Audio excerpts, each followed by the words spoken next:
filled with excitement, fun, and is beyond limits. But the question is, are you ready to jump? If it is a yes, then you have jumped into the world of ultimate entertainment. Welcome to YOLO 247, a place of fun, indulgence, and endless surprises.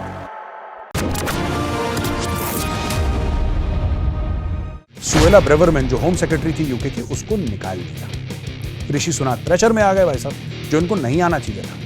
और अगर वो data दिखाती है और ये prove करती है कि सच बोल रही है, फिर आपको उसको सैल्यूट करना पड़ेगा, क्योंकि भैया जो सच बोलता है उसको सैल्यूट करना पड़ेगा।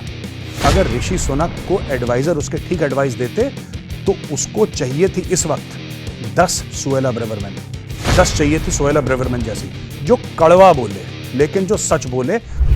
जय हिंद दोस्तों, मैं हूं मेजर गौरवारी और आप देख रहे हैं आज की ताजा तरीन खबरें। अच्छा, 3 लाख हमास के समर्थक उतरे लंदन की सड़कों पर और हमास के समर्थन में बड़े नारे लगाए, जिसकी वजह से ऋषि सुनाक ने बड़ा कंडेम करा और बोला कि साहब ये बिल्कुल गलत है और ये सब नहीं करना चाहिए, हमास एक आतंकी संगठन है और इस तरीके की बातें। मैं पहले ऋषि सुनाक साहब से ये पूछना चाहता हूं कि आपके कंडेम करने या ना करने से इनको कोई फर्क पड़ने वाला है?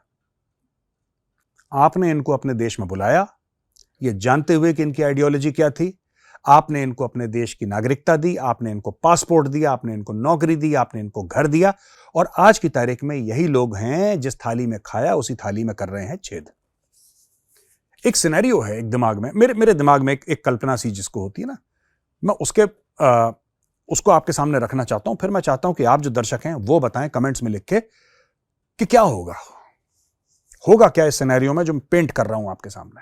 सिनेरियो ये है दोस्तों कि इजराइल और हमास की लड़ाई का दायरा बढ़ जाता है।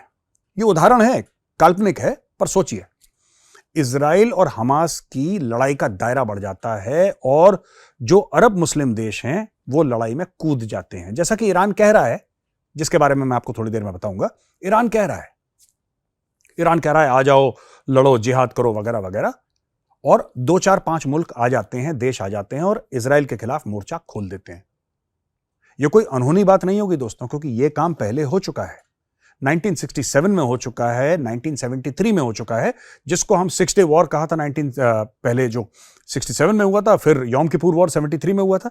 तो यह पहले 2 बार इजराइल में हो चुका है और एक बार पहले भी हो चुका है, पर वो इतना कोऑर्डिनेटेड नहीं था। 2 जबरदस्त जो कोऑर्डिनेटेड अटैक्स थे वो ये थे। 1-2 अटैक पहले भी हो चुके हैं 50s और 60s में, खैर उसको छोड़िए। अटैक होता है, कई मुल्क आ जाते हैं इजराइल के खिलाफ। यहां पे यूके में जहां पे प्रदर्शन हो रहे हैं ना, 3 लाख हमास के सपोर्टर लंदन में हमास जिंदाबाद के नारे जो लगा रहे हैं, वो उनको 2 मिनट के लिए अलग रखिए। यूके की पार्लियामेंट कहती है कि यार देखो, हमारी तो डील्स हैं, हमारे तो भाई हैं इजरायली, हमें इजरायलियों की मदद करनी चाहिए। हमारी वैल्यूज एक हैं, हमारा कल्चर एक है, हम एक दूसरे को बड़ा पसंद करते हैं, हम एक दूसरे के साथ हैं और हमारे काफी आपस में अग्रीमेंट्स भी हैं, तो हमें इजराइल की मदद करनी चाहिए। मानिए कि ऐसा यूके की पार्लियामेंट कह देती है। यूके के फौजी चले जाते हैं इजराइल और इजरायली फोर्सेस के साथ मिलके लड़ते हैं बाकी जो देश उनको अटैक कर रहे हैं। आप समझ गए दोस्तों सिनेरियो? यानी कि कुछ अरब मुस्लिम देश आते हैं, लड़ते हैं इजराइल के खिलाफ और यूके कूद जाता है जंग में इजराइल के साथ इनके खिलाफ लड़ने के लिए। अब आमने सामने लड़ाई हो रही है। ये जो 3 लाख लोग हैं जो लंदन में हमास के लिए नारे लगा रहे थे, आपको क्या लगता है ये किसके वफादार रहेंगे? ये मैं आपसे पूछना चाहता हूं। जो हमास के समर्थक हैं, मैं उनकी बात कर रहा हूं, सबकी बात नहीं कर रहा। जो हमास के नारे लगा रहे हैं 3 लाख लोग, ये किसके समर्थन करेंगे?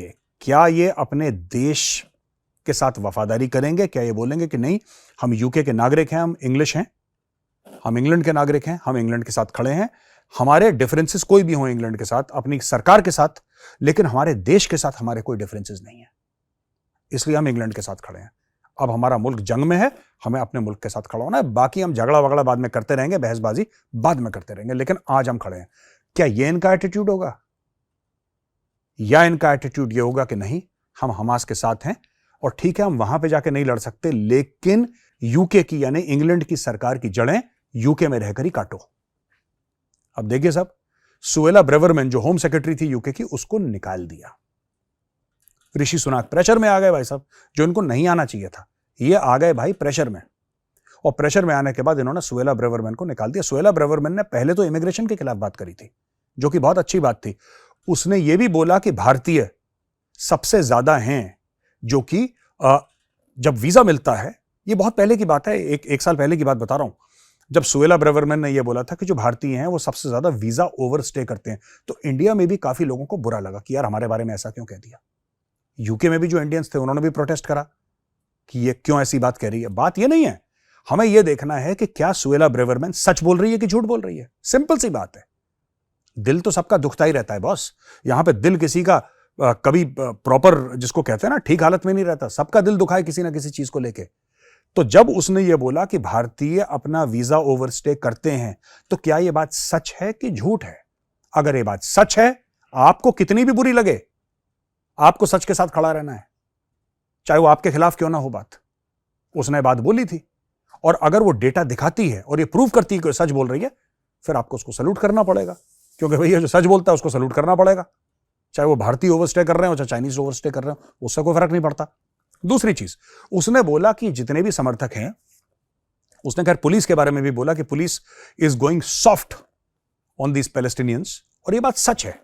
मैं आपको बताता हूं ऐसा क्यों होता है। मैं जरा इसको थोड़ा सा जैसे भारत में अगर आप कुछ चीज बोलें और कोई पलट के आपको बोल दे कि आप कम्युनल हैं, आप सांप्रदायिक हैं, तो आप एक कदम पीछे ले लेते हैं, क्योंकि आप नहीं चाहते कि सभ्य समाज में आपको कोई सांप्रदायिक बोले, कम्युनल बोले। चाहे आप हो ना हो बात की बात है, लेकिन अगर किसी ने लांछन लगा दिया तो आप फौरन से बैकफुट पे आ जाते हैं। ये ह्यूमन टेंडेंसी है। उसी प्रकार से जब आपको किसी वेस्टर्न कंट्री में कोई बोले कि आप रेसिस्ट हैं, आप रंग भेद करते हैं, तो आप फट से डिफेंसिव में आ जाते हैं, आप पीछे एक कदम ले लेते हैं, आप कहते हैं नहीं यार, इस पंगे में मैंने नहीं पड़ना, ये ज्यादा हो गया, मैं नहीं चाहता कि मेरा जो समाज है वो मुझे एक रेसिस्ट के तौर पे देखे। यही चीज हो रही है यहां पे इंग्लैंड में, यही विक्टिमहुड का गेम खेला जा रहा है। सुएला ब्रेवरमैन को निकाल दिया। अगर ऋषि सुनक को एडवाइजर उसके ठीक एडवाइस देते तो उसको चाहिए थी इस वक्त 10 सुएला ब्रेवरमैन, 10 चाहिए थी सुएला ब्रेवरमैन जैसी, जो कड़वा बोले लेकिन जो सच बोले और जो एक्ट करने की हिम्मत रखे। क्योंकि दोस्तों मैं आपको एक बात बताऊं, यूरोप का बैंड बज गया। मेरे पास और कोई तरीका नहीं है बताने का, यूरोप का बज गया बैंड। आपने इतने लोग ले लिए बाहर से, इतने लोग ले लिए बाहर से, और ऐसा नहीं कि आपने साइंटिस्ट लिए, आपने डॉक्टर्स लिए, आपने इंजीनियर्स लिए, आपने पोएट्स लिए, आपने पेंटर्स लिए, आपने जो क्रिएटिव लोग हैं वो तो लिए आपने, लेकिन वो बहुत कम लिए। वो लोग तो वो हैं जो जीनियस हैं अपने काम पे, वो अपना काम करते हैं, वो ज्यादा बोलते नहीं है। पर आपने 95% ऐसे लोग लिए जिनका कोई लेना देना नहीं है किसी चीज से, जो दूसरे देशों से लोग उनके जो जैसे फॉर एग्जांपल सीरिया, अगर इन्होंने सीरिया से ले लिए 10,000 लोग, वो 10,000 लोग सीरिया रखना नहीं चाहता था अपने पास। जिसको अपने अपने बंदे नहीं रखने थे उन्होंने फेंका बाहर। इन लोगों ने बोला जी आओ, हमारा दिल आपके लिए दुख रहा है, आ जाओ। आज की तारीख में ये 3 लाख इकट्ठा होके हाइड पार्क, जो कि लंदन का दिल है, हाइड पार्क में खड़े होके हमास के समर्थन में नारे लगा रहे हैं। और अगर कल लड़ाई होती है, जैसा मैंने आपको एक काल्पनिक सिनेरियो पेंट करा था, अगर यूके की फोर्सेस जाती हैं, क्योंकि यूके की फोर्सेस इराक भी गई हैं, यूके की फोर्सेस जो हैं वो अफगानिस्तान भी गई हैं, तो अगर कल यूके की फोर्सेस जाती हैं इजराइल, और इजराइल के साथ खड़े होके हमास के साथ या किसी और मुल्क के साथ लड़ती हैं, वो अगर वहां पे आ जाता है लड़ने के लिए, बाय द वे काल्पनिक सिनेरियो समझिए, तो आपको क्या लगता है ये जो 3 लाख हैं, क्या ये अपने मुल्क के लिए वफादार रहेंगे या ये अपने मुल्क के साथ गद्दारी करेंगे? जरा कमेंट सेक्शन में लिखिए। मैं हमास के समर्थकों की बात कर रहा हूं, ठीक है। अब सीरिया पे रूस ने गिराए बम और 40-50 लोग दिए निपटा।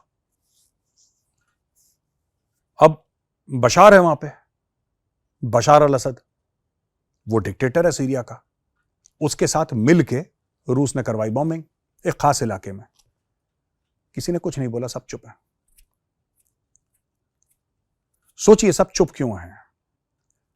इजराइल करता है तो लोगों को बुरा लगता है, ठीक है। और इजराइल तो नेबर है, इजराइल तो नेबर है। ये फिलिस्तीन लगा, ये इजराइल लगा, ये गाजा है, ये इजराइल है।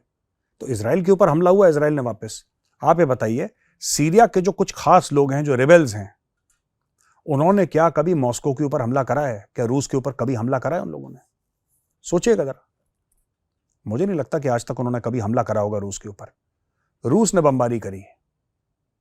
बशार जो एक मिलिट्री डिक्टेटर है, ठीक है, उसने बोला कि बम मारो इनके ऊपर।